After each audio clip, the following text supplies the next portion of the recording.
Donc, Alors, je me permets d'abuser de mon pouvoir de modératrice, peut-être, pour reprendre le micro, simplement parce que je pensais, dans un deuxième temps de la discussion, ouvrir effectivement sur maintenant la transmission, les générations suivantes. Donc, on reviendra effectivement peut-être sur ces questions. Merci. Oui, on fait un deuxième tour, peut-être. Je voulais juste ajouter, par respect des gens qui malheureusement nous ont quittés, qui sont morts il y a 10 ans, il y a 15 ans, il y a 13 ans, j'estime prématurément.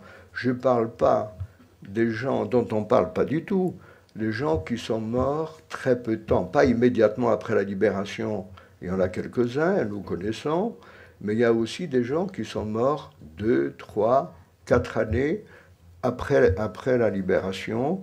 Et c'était des gens qui, soit ils tombaient malades, soit ils étaient déprimés de telle manière qu'ils en mouraient. Et puis ensuite, il y a des décès tout le temps, des anciens déportés, surtout par maladie. Et par maladie parfois volontaire. Et je peux vous citer 2 cas, et je vais le citer parce que ça prend du temps, et malheureusement, mais c'est une jeune femme comme Marceline, qui a été déportée, peut-être pas avec elle, mais elle a été déportée à Auschwitz à peu près en même temps, et à son retour d'Auschwitz, malheureusement, bon, elle allait très bien, et elle a travaillé à Lozé de longues années, elle s'occupait de jeunes et des enfants, elle-même ne pouvait pas en avoir, et bien elle a adopté 2 enfants, elle était d'un courage extraordinaire, mais simplement, elle fumait 40 à 50 cigarettes par jour. Et c'était absolument volontaire, bien entendu. Et j'avais beau la persuader, lui parler, la dissuader de toutes les... Parce que je suis moi-même un très grand fumeur, un ancien fumeur pendant 25 ans à peu près, eh bien, je n'ai jamais pu l'influencer pour arrêter, parce qu'elle me disait, si j'y suis sorti d'Auschwitz, il n'y a rien qui puisse m'arriver. De toute façon, d'accord, je sais bien que la cigarette, c'est dangereux, etc., mais moi, elle ne me tuera pas, et tout ça. Eh bien, ce n'est pas vrai du tout. Il y a une quinzaine d'années, elle a fait un cancer du poumon, dont elle est morte dans des conditions extrêmement pénibles et difficiles, que j'ai suivies depuis la découverte jusqu'à sa mort. Et c'est très, très difficile. Et ça, c'est la vie après la Shoah.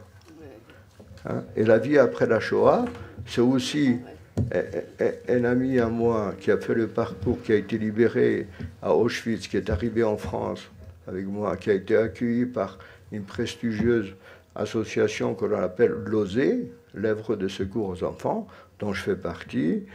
Eh bien, cet homme a été accueilli par l'OSE. Il était peut-être 1 an de plus âgé que nous.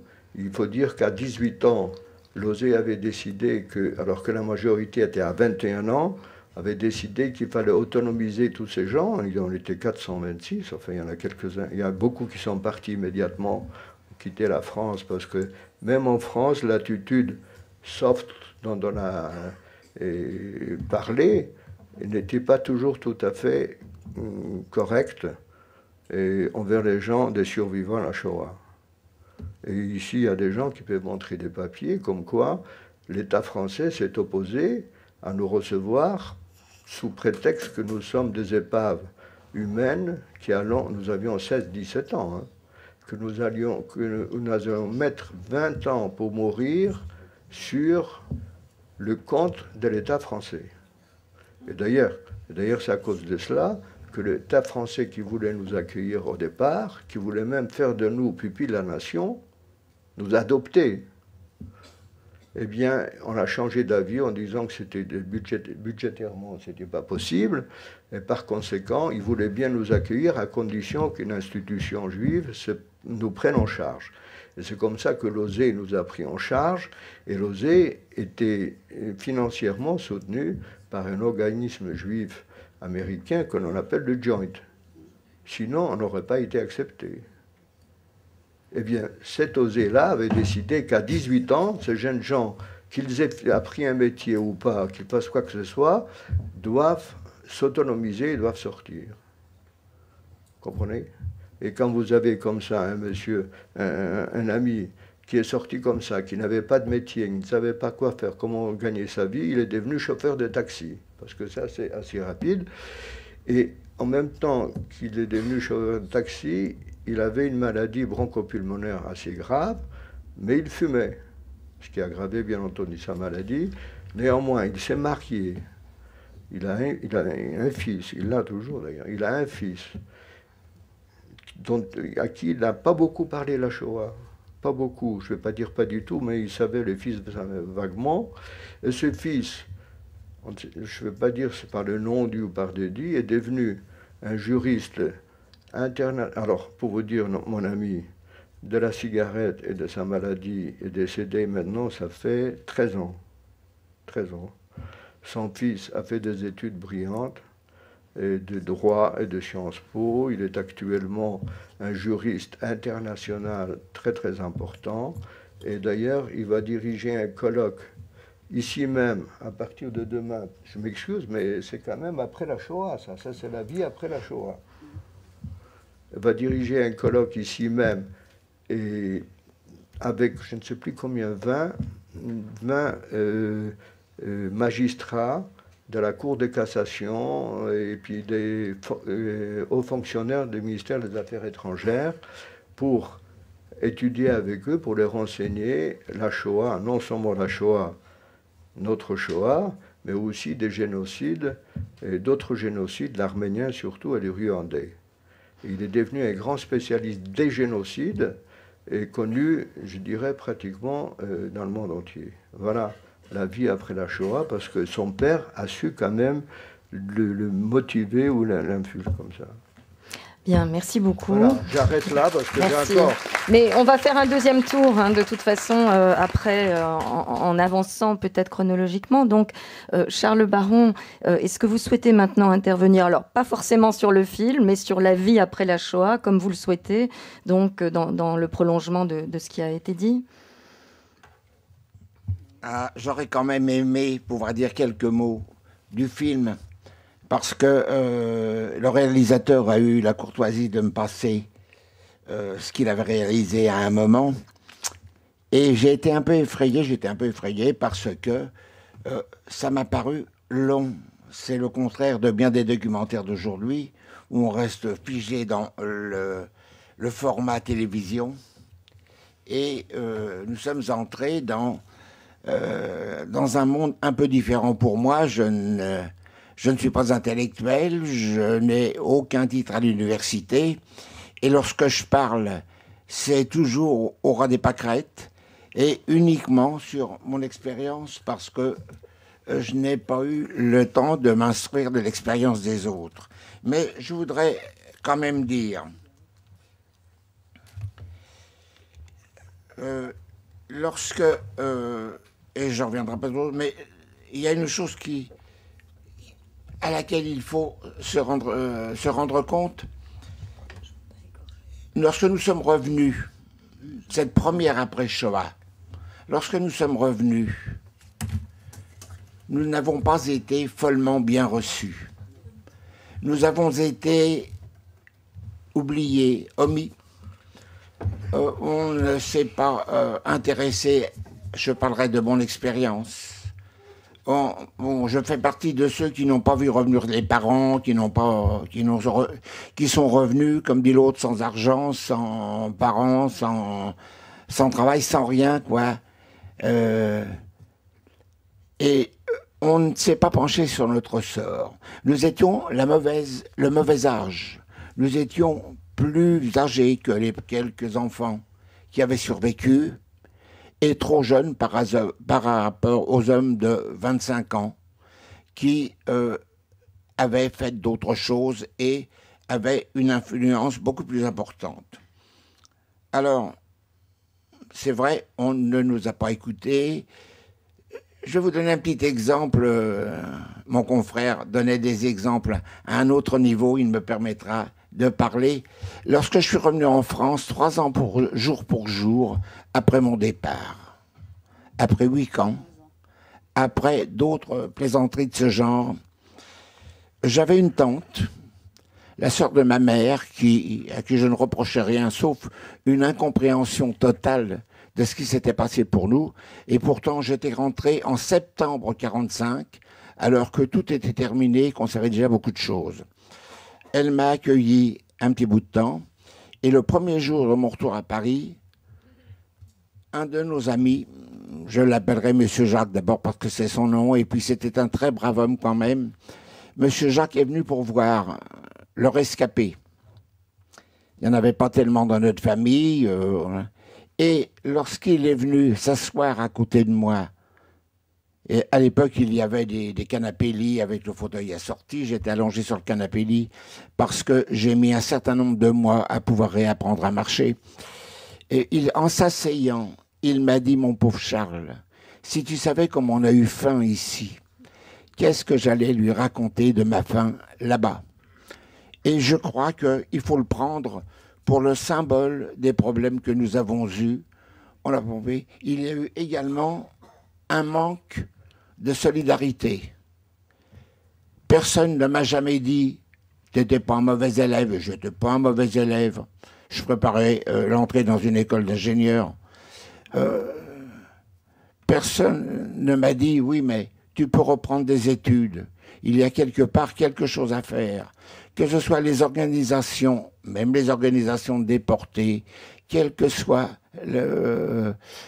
tout cela, on a été mis de côté.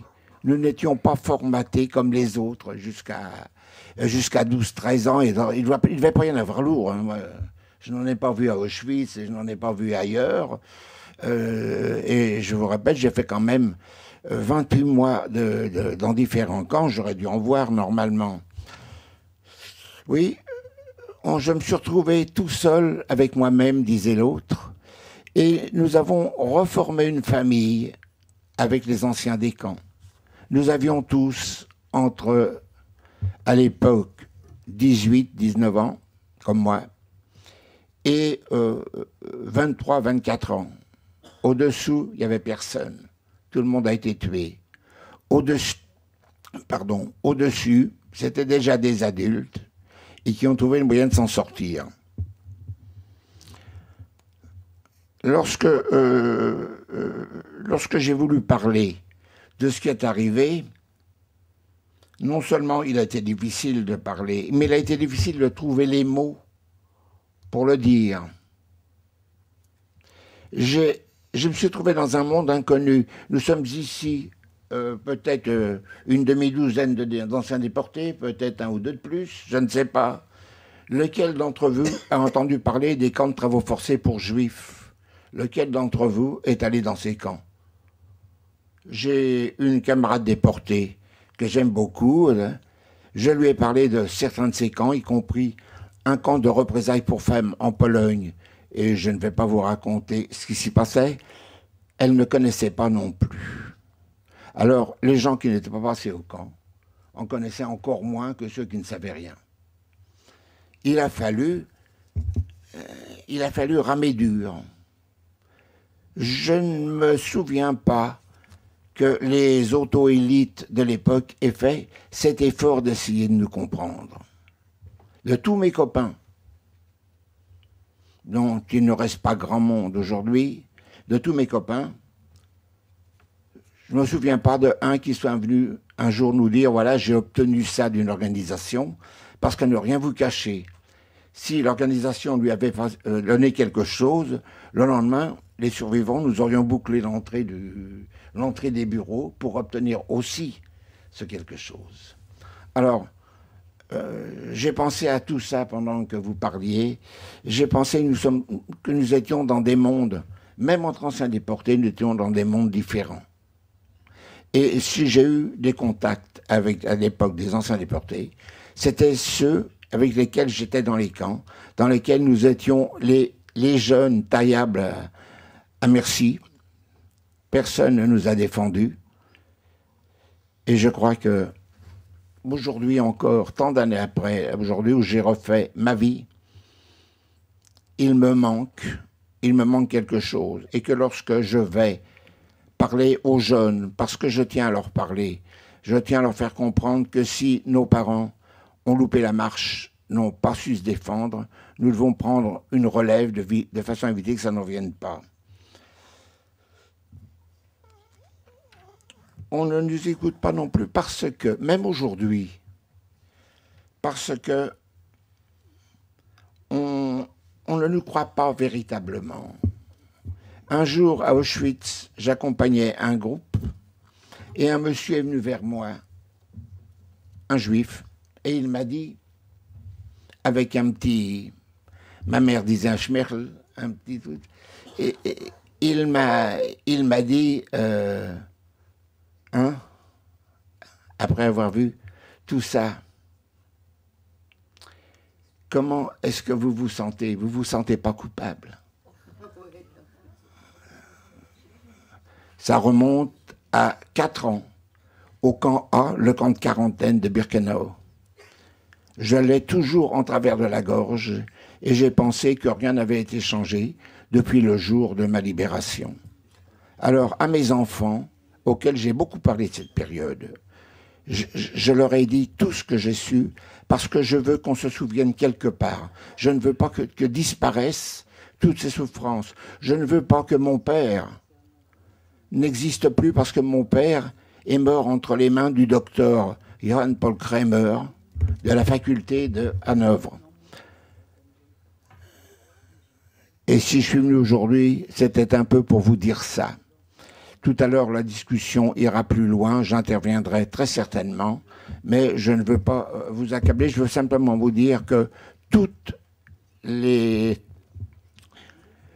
fins de Shoah n'ont pas été les mêmes.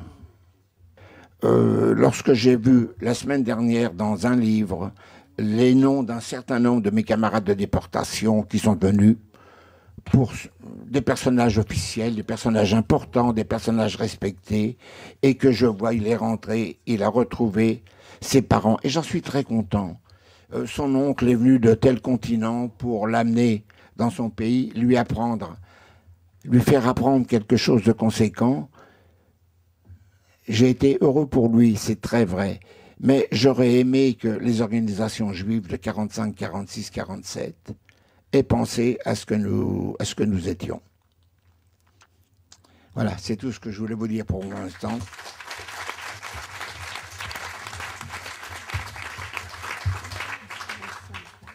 Comment on va peut-être juste faire un deuxième tour. Je vous demanderai, je sais que c'est difficile, mais d'essayer peut-être d'être bref dans vos réponses, si vous souhaitez répondre. Et puis après, je propose qu'on engage peut-être un dialogue avec la salle. Alors, moi, je voulais quand même vous poser une question, même si Charles Baron a commencé déjà à apporter des réponses là-dessus, et vous avez déjà un petit peu anticipé vous-même aussi dans vos réponses.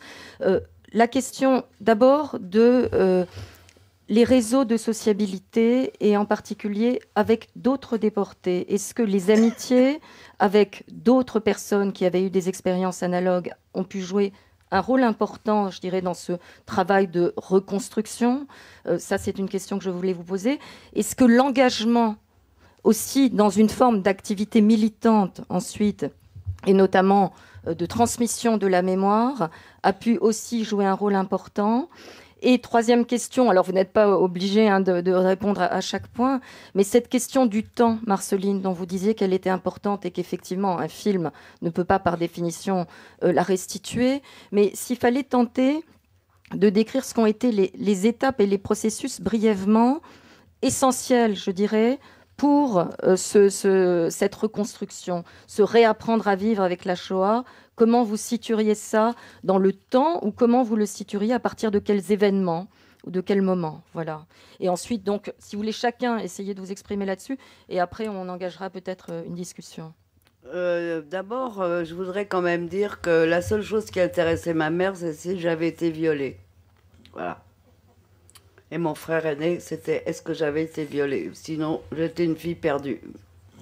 Après, j'étais amoureuse d'un juif. Mais je crois que sa famille m'encaissait pas beaucoup parce que j'étais une ancienne déportée. Et que j'étais petite et que j'étais une ancienne déportée. Voilà. C'est la vérité. En plus de ça, j'étais vraiment folle. J'étais sauvage. Je dormais par terre. Je ne pensais qu'à une seule chose, c'était quitter ma famille, foutre le camp. Je pense que si j'étais revenue plus âgée, je ne serais jamais rentrée. Je serais partie ailleurs. Parce que dès que j'ai su que mon père était plus là, j'ai senti que c'était la mort de la famille.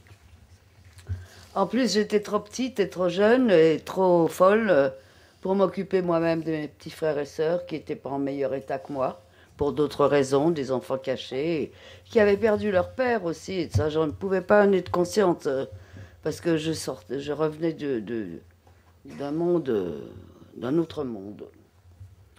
Alors, mon plus grand bonheur aurait été de pouvoir rester avec d'anciennes déportées.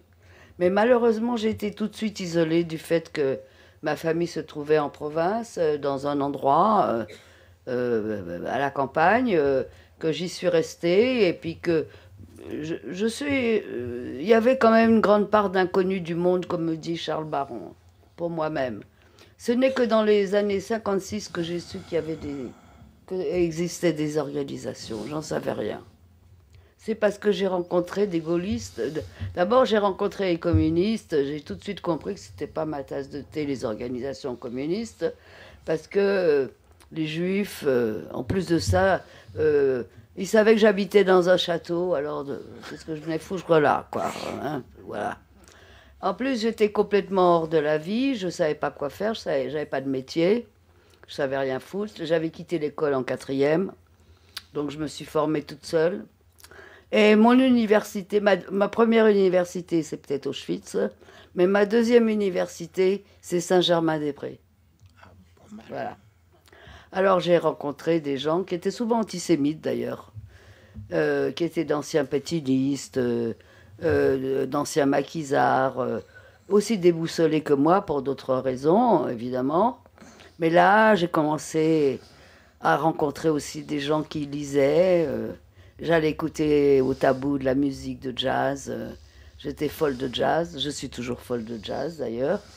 Donc je me suis formée par moi-même, de ci, de là, avec beaucoup de joie de vivre, de désir de vivre, de folie de vivre.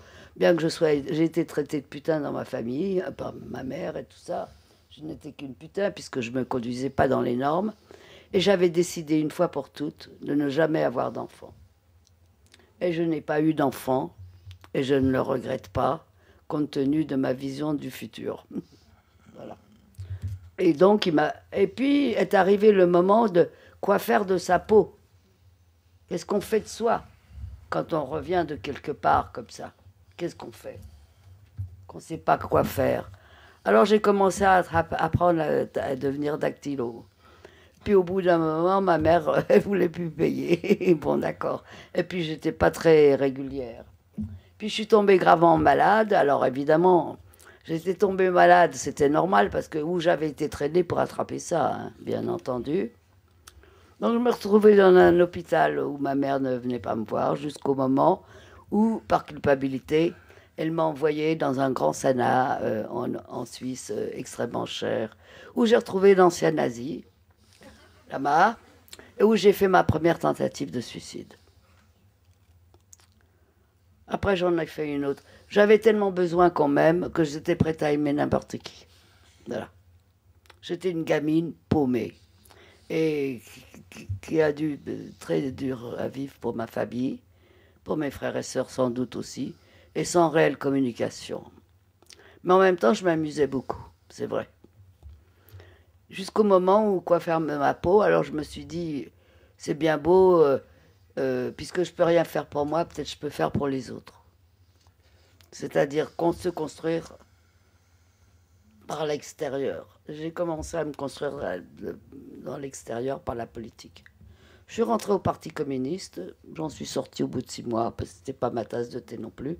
Surtout que dans la cellule où j'étais, il y avait un garçon qui me racontait comment les communistes étaient contre les juifs en Union soviétique. Donc j'ai décroché très vite. Mais quand même, j'ai vécu longtemps sur l'idée qu'il fallait faire quelque chose, il fallait changer le monde. Donc j'ai vécu tous les rêves de changement du monde du XXe siècle. Mais j'ai rencontré un homme formidable. J'ai fait un transfert de père. Et j'ai épousé un homme qui avait 30 ans de plus que moi, qui était aussi un oiseau sur la branche que moi, qui était un grand cinéaste. Et d'abord j'ai fait mon premier film. J'ai joué dans un film J'ai joué mon propre rôle, que vous connaissez peut-être tous, ce film, Chronique d'un été, très célèbre, très connu. Voilà. Alors après, je suis devenue un peu plus culottée. Et puis j'ai vu quelque chose qui se faisait, c'est-à-dire la naissance d'un nouveau type de cinéma. Donc, travaillant avec Jean Rouch pour ce film, et Edgar Morin, comme je suis devenue porteuse de valises.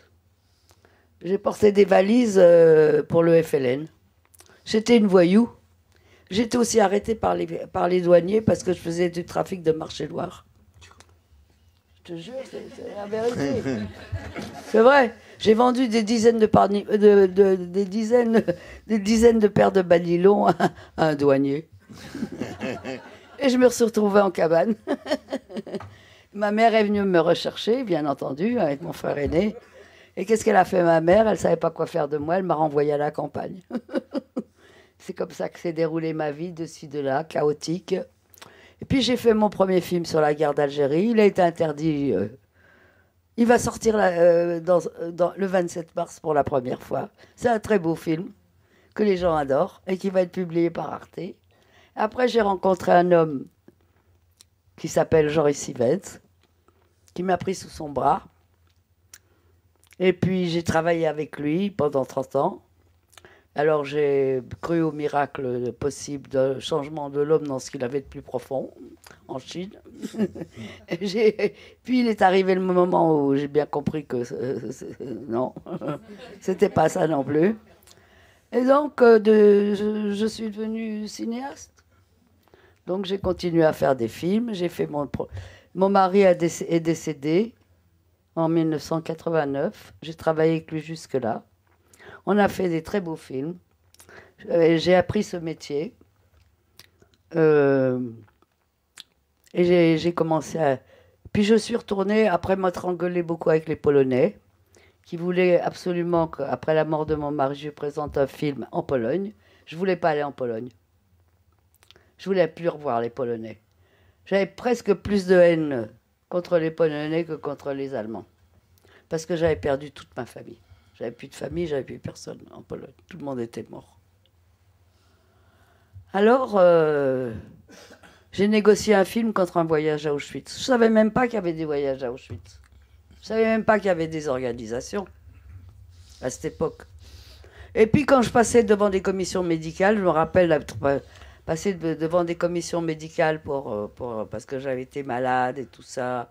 J'avais eu une primo-infection, tout ça. J'ai été sauvée par les gaullistes de ce côté-là, en 1956. C'est eux qui m'ont dit qu'on pouvait qu'on pouvait avoir une pension, qu'on pouvait... Voilà. Et puis, de là, qu'est-ce que j'ai fait encore? Je ne me rappelle plus ce que je vous disais, mais ça fait rien. Parce que hein? Ah, on m'a invité Merci, merci. On m'a invité en Pologne. J'ai négocié un film contre un voyage en Auschwitz. J'y suis allée avec ma sœur, mais je ne pouvais pas avoir de la compassion pour elle, parce que j'avais autant besoin de compassion qu'elle, mais elle en avait besoin de plus que moi, et on s'est engueulés comme des poissons pourris. C'est vrai, c'est triste, c'est malheureux. Elle avait autant besoin, ou peut-être plus, et moi je ne pouvais rien lui donner, et j'avais besoin d'elle, elle ne pouvait pas me donner. C'est vrai. Et puis petit à petit, j'ai créé une société de production de films pour Yoris, pour nous deux. Et puis ensuite, c'est en retournant... J'avais toujours le désir de faire un film sur Auschwitz. Et surtout sur le silence, il y a 45 ans, 50 ans, hein, plus même, de faire un film sur le silence concernant les Juifs. Mais bon, il fallait trouver les moyens de faire un film... Et puis j'étais très occupée par le travail de mon mari. Et c'est en retournant à Auschwitz en 1991 que j'ai dit je vais faire un film. Et j'ai pris conscience que pour pouvoir faire ce film, il fallait que je me retrouve toute seule, sans personne. Et j'ai pris la décision de faire La Petite Prairie au boulot, que vous avez peut-être vu.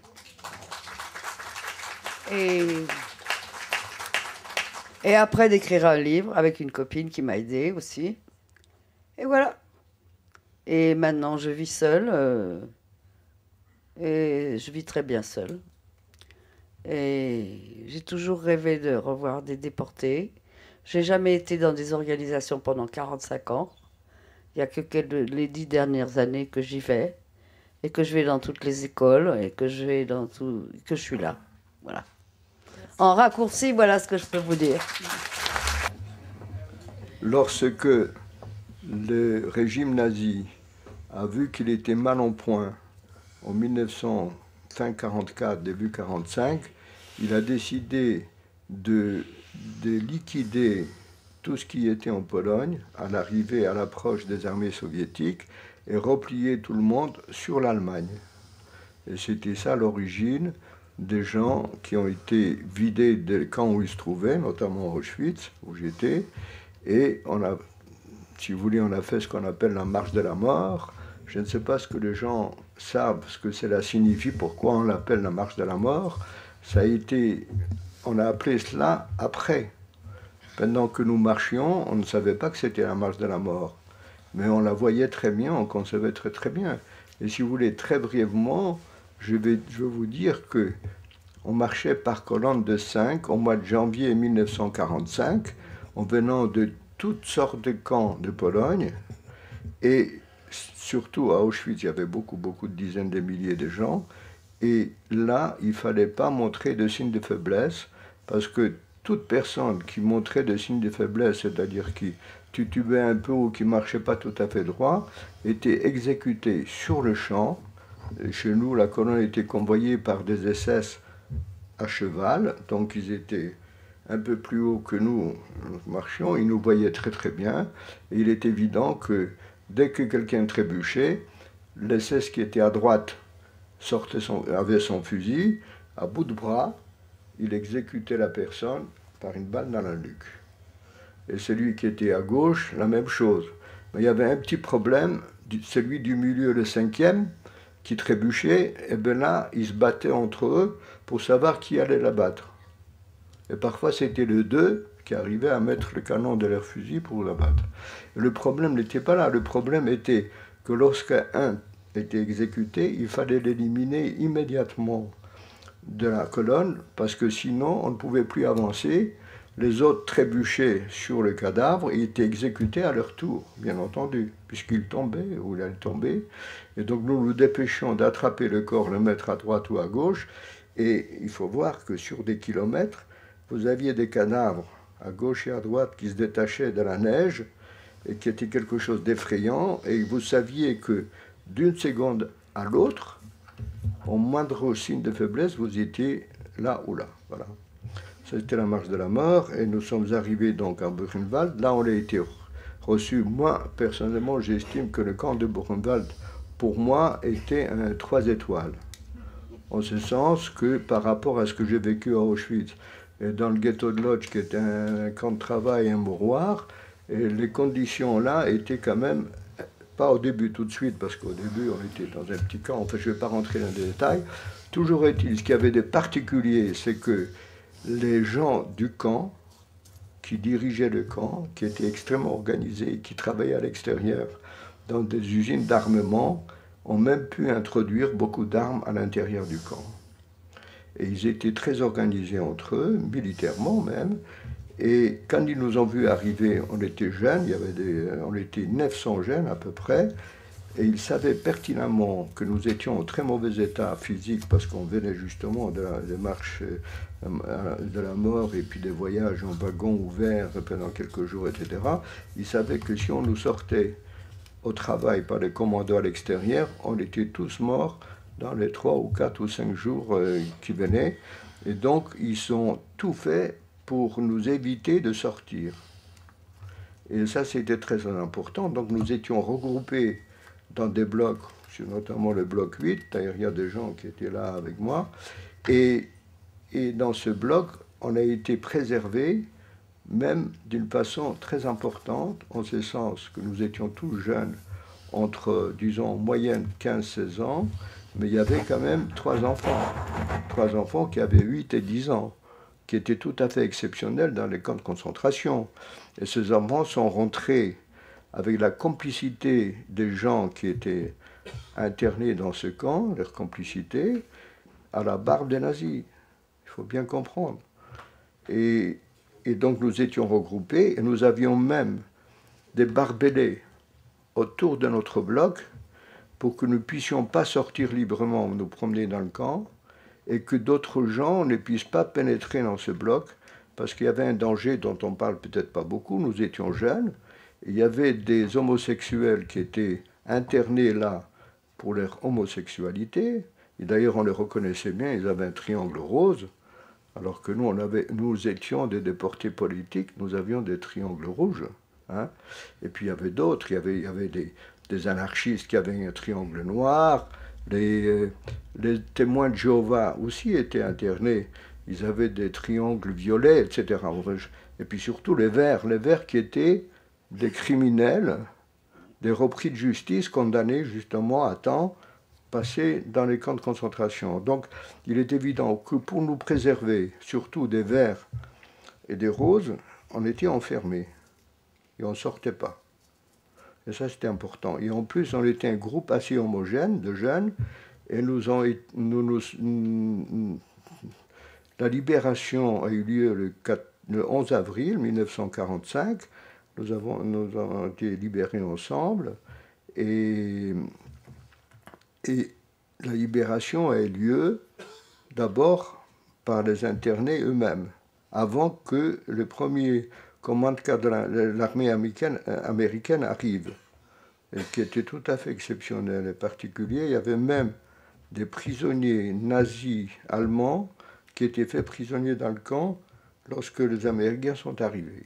Ça, c'est à cause de la structure et l'organisation interne. Alors donc, comme nous étions un grand groupe comme ça de jeunes, on se connaissait bien entendu, et là, il y a eu très rapidement un très très grand problème pour nous, en ce sens qu'on était tous orphelins de père et de mère, et que l'on savait que tout ce que nous possédions et tout ce qui existait pour nous dans les différents pays de l'Europe de l'Est surtout, que ce soit des Hongrois, des Roumains, des Polonais, etc., qu'il n'y avait rien, que derrière nous, il y avait un désert total, et nous ne voulions pas retourner comme les gens déplacés que vous avez vus dans le film. Nous ne voulions pas retourner dans nos pays respectifs parce qu'il n'y avait rien.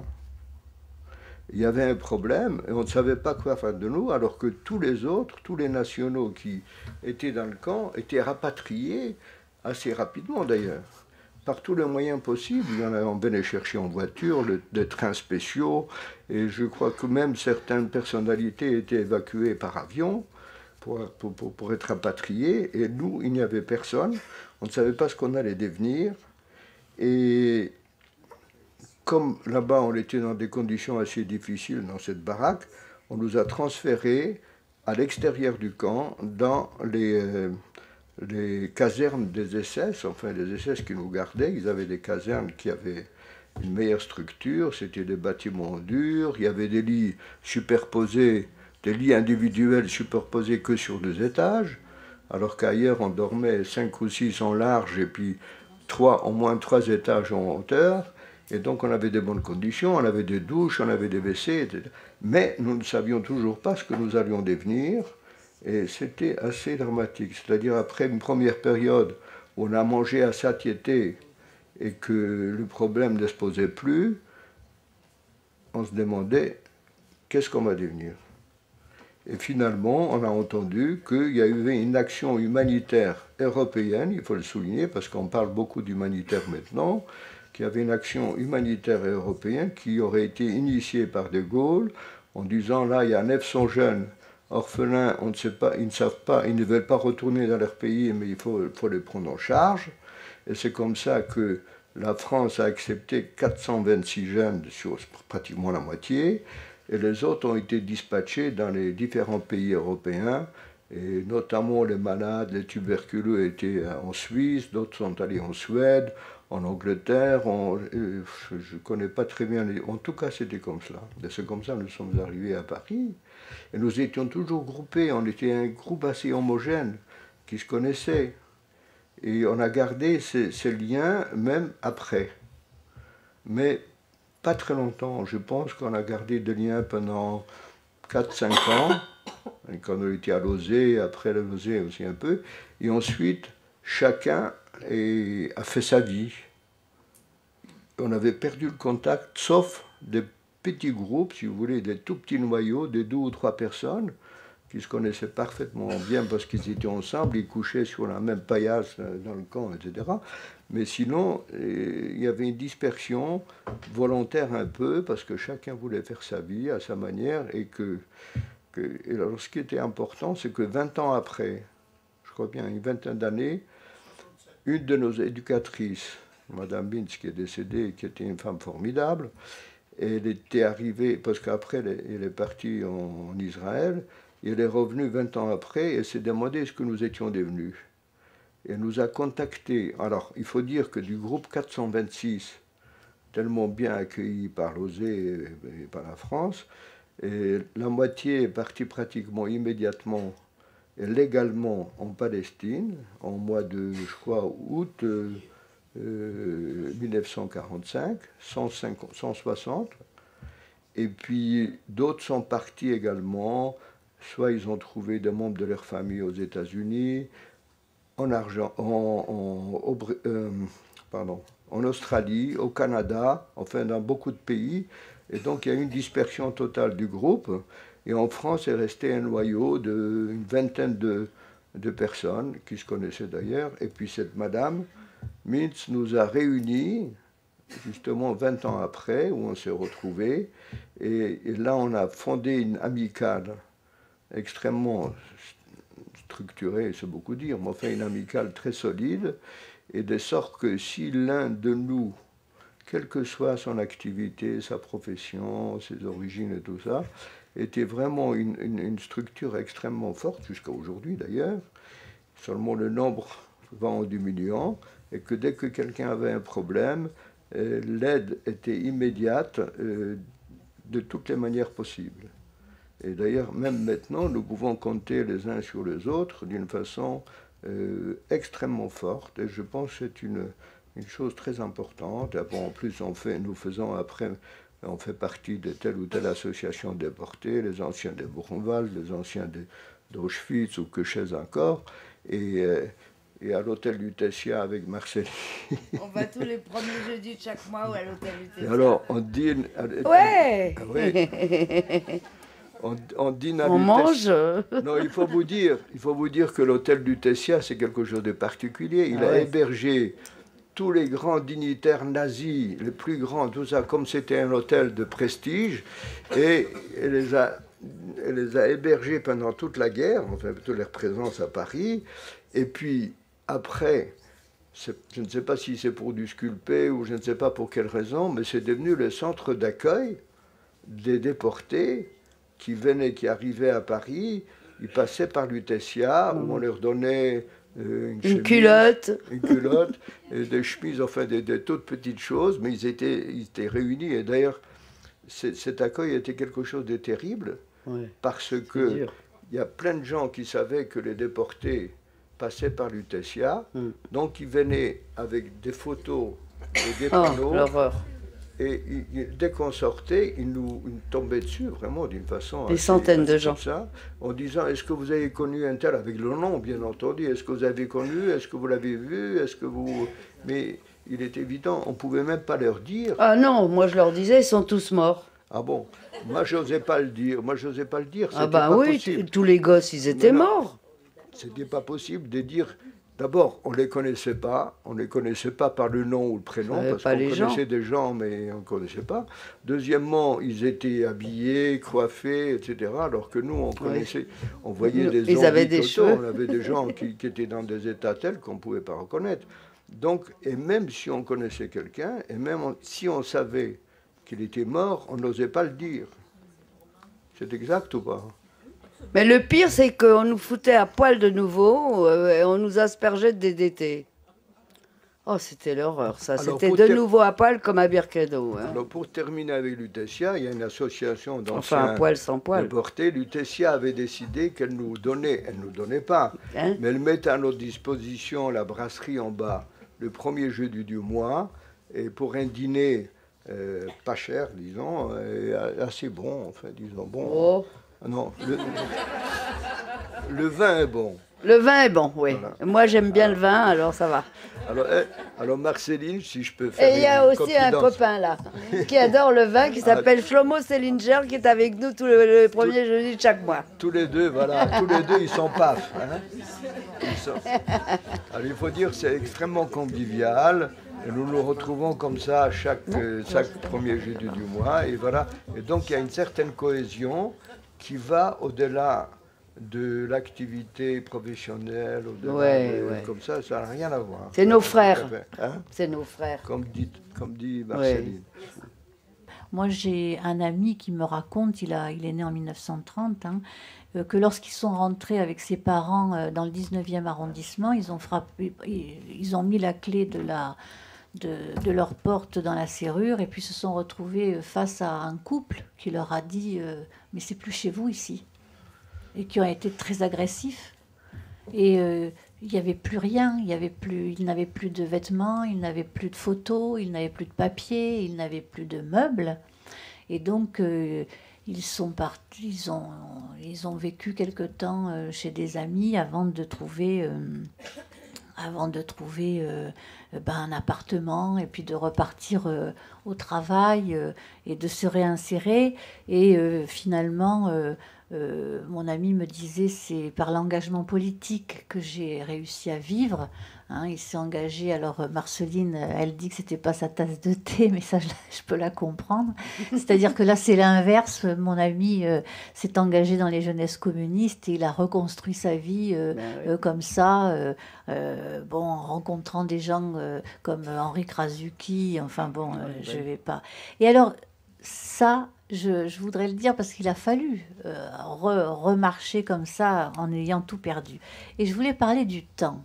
Parce que, personnellement, en 1997, ce sont des enfants cachés. Alors, ce n'était plus des enfants, évidemment, c'était des personnes d'un âge certain qui sont venus nous voir, enseignants et élus, parce que j'étais les deux en même temps, et qui nous ont dit « on va mourir et on n'a pas envie que le souvenir de nos camarades qui ont été déportés en 1942 disparaissent ». Et donc, c'était à l'école de la rue de Tlemcen.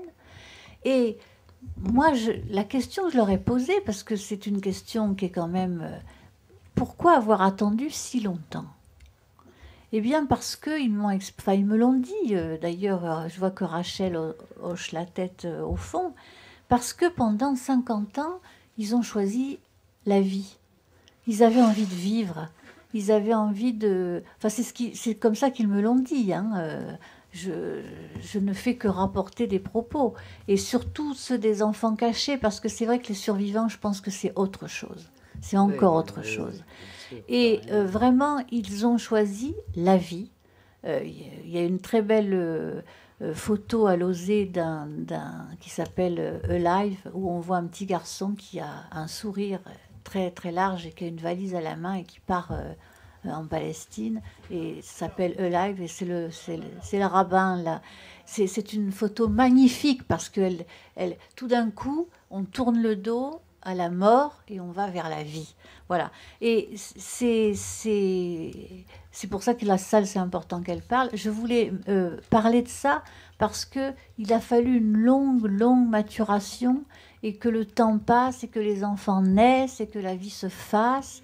Et puis, comme on est au seuil de la mort, comme disait Elie Buzine, et on a envie de parler. Et c'est là qu'on a parlé que la Shoah a été explicitée par, non pas de façon anonyme, comme disait Madame qui est historienne, de façon anonyme, mais chaque histoire individuelle s'est vue racontée, parce qu'il y avait le besoin de ça. Et l'après-Shoah, c'est ça aussi. Voilà, c'est tout ce que je voulais dire. Charles Baron nous dit quelques mots, et après on va engager un dialogue et on vous donnera la parole. À moi.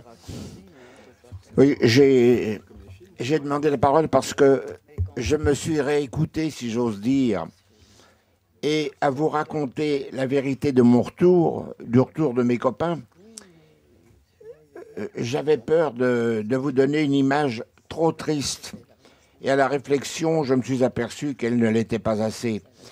Mon premier contact, lorsque, à la fin de la guerre, j'ai eu la chance de pouvoir, avec un camarade de camp, m'évader d'un wagon minéralier et courir dans la campagne bavaroise jusqu'au moment où des paysans allemands nous ont cachés. Aujourd'hui encore, je me pose des questions. Au moment où il était le plus dangereux de s'approcher d'un juif, ils ont fait le geste de venir nous chercher pour nous cacher chez eux.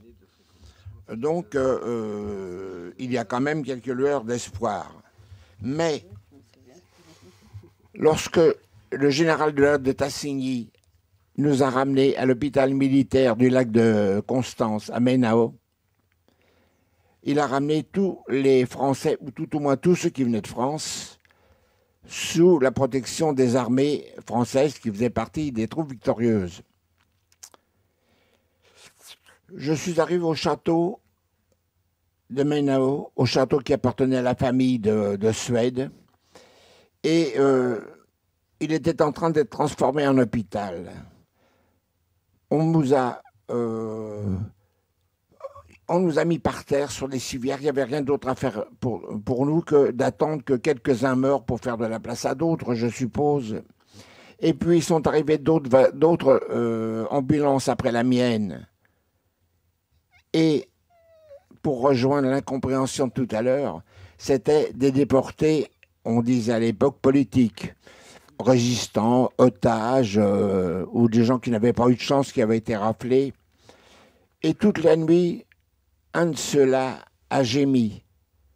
Toute la nuit, dans ce château vide, enfin vide, il n'y avait plus de meubles, il y avait quelques déportés sur des civières.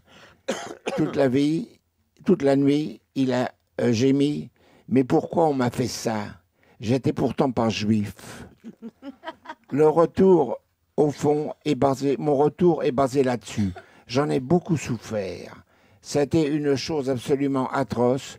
Aujourd'hui, tant d'années après, si je vous le raconte, c'est pas pour ajouter un brin de tragique à une situation qui n'en a pas besoin. C'est pour vous dire, ce gars avait partagé, ou nous avions partagé avec lui, le temps du camp. Il avait vu ce que c'était que la mort à 19 ans, moi. J'en savais plus sur la mort que bien des vieux médecins, par exemple. Je me suis trouvé devant un monde nouveau. Et nous nous sommes reconstitués des familles d'anciens déportés. On était entre nous. Parce qu'il n'y a qu'avec nous que nous pouvions parler.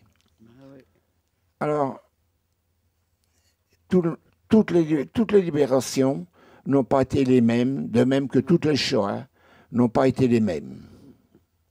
La seule chose commune vraiment que nous ayons eue, c'est la privation de liberté, bien sûr, et la certitude d'un destin qui ne pouvait que mal finir.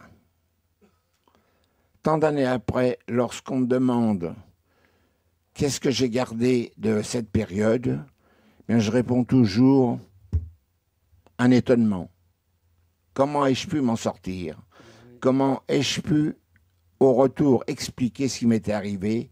Et comment est-ce qu'aujourd'hui, devant vous, j'ai récupéré quelque part la force, disons, un peu du culot qu'il est nécessaire d'avoir pour vous raconter une histoire aussi atroce que celle que nous avons vécue.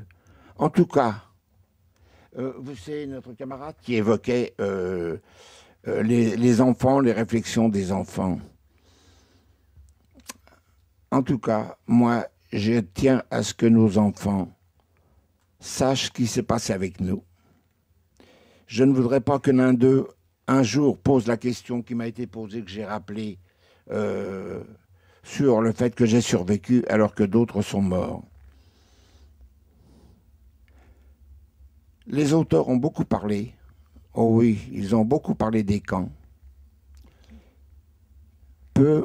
On peut dire les vérités. Chacun a sa propre vérité.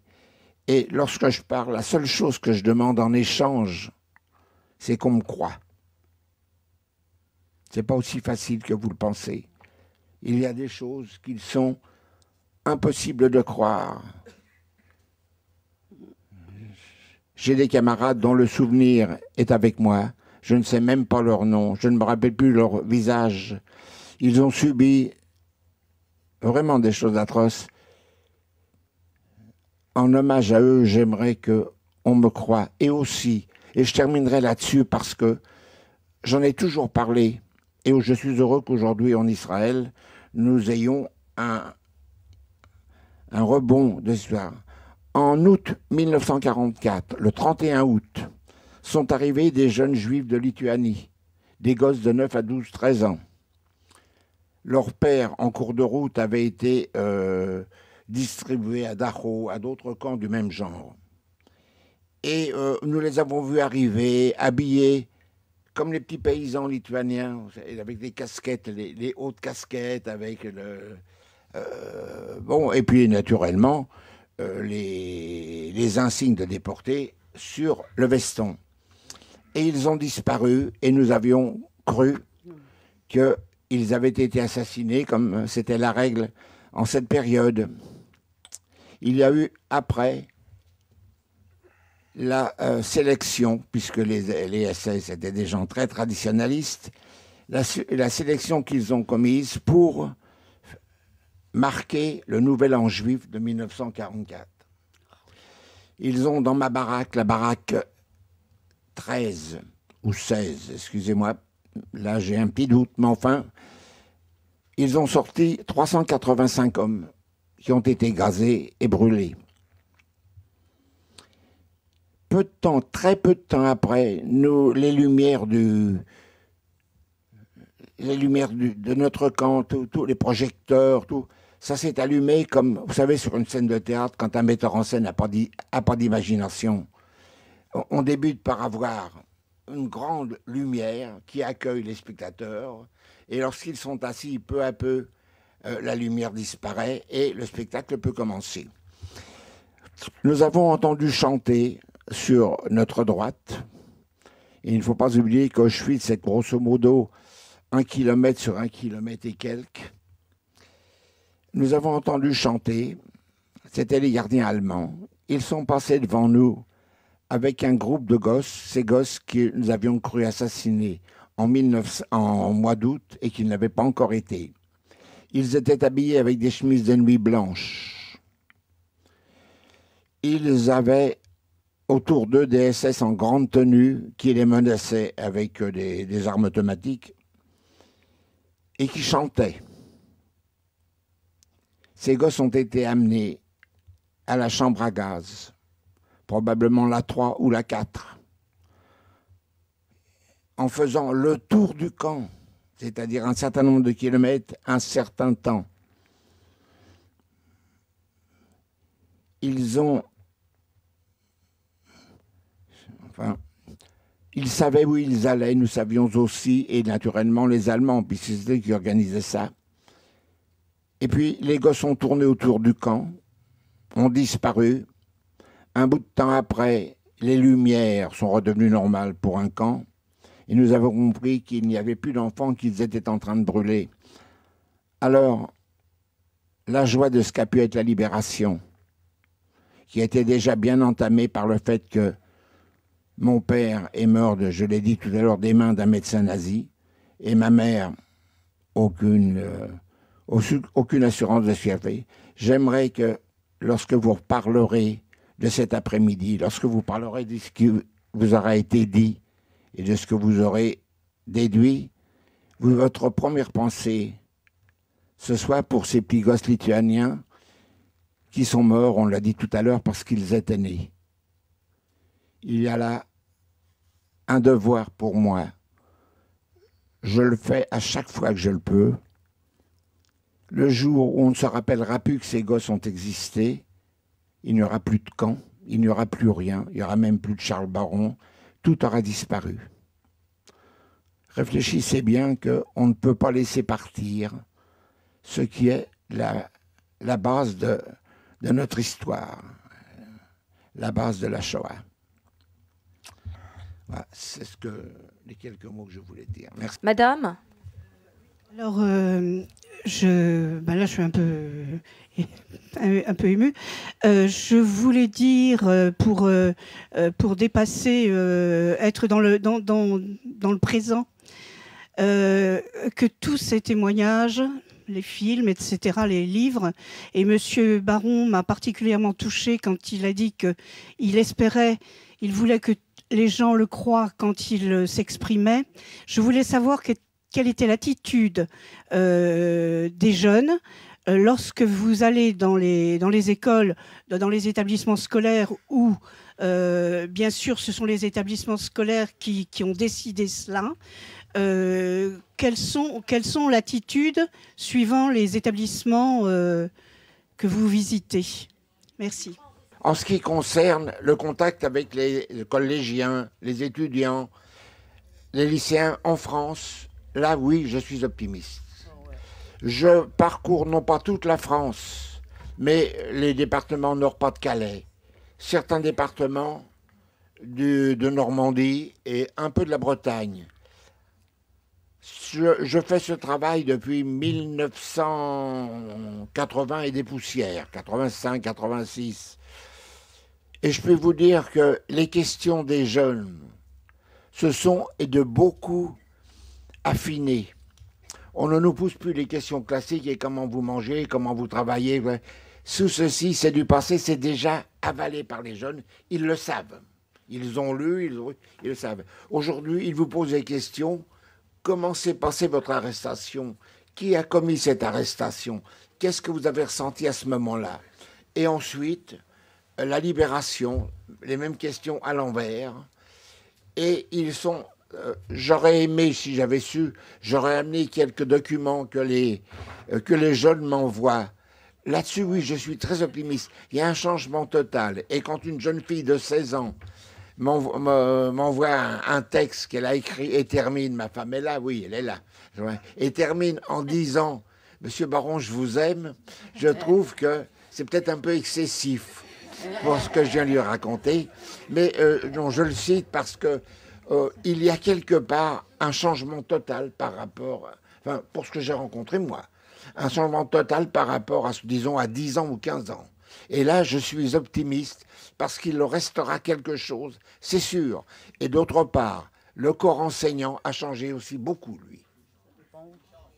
Et les manuels scolaires, et enfin, il y a quand même des choses qui évoluent, absolument. Là, je suis. Non. Je vous ai... Bien, merci. Alors, nous allons terminer justement pour vous donner un témoignage de ce qui se passe dans une structure universitaire, en l'occurrence qui est celle où j'enseigne à Grenoble. Bon, d'une part, nous allons avec des collègues que vous connaissez, Tal Brutman, Annette Viviorca, Laurent Joly, organiser un colloque sur l'expoliation dont Madame soulignait à quel point ça avait été aussi important dans le processus de la Shoah, colloque international avec des historiens de différents pays, donc au mois de juin. Et plus important encore à mes yeux, les étudiants de l'université où j'enseigne organisent cette année avec les associations d'anciens déportés un festival du film de la résistance, lors duquel ils projetteront notamment le film dont vous parliez, Madame. Et ça, c'est une initiative qui vient des étudiants, qui invite Stéphane Hessel régulièrement, parce qu'il considère que Stéphane Hessel est quelqu'un qui peut leur apprendre des choses, y compris dans le contexte actuel. Voilà, donc il y a de ce point de vue-là aussi un message moral qui, je crois, a été transmis. Merci.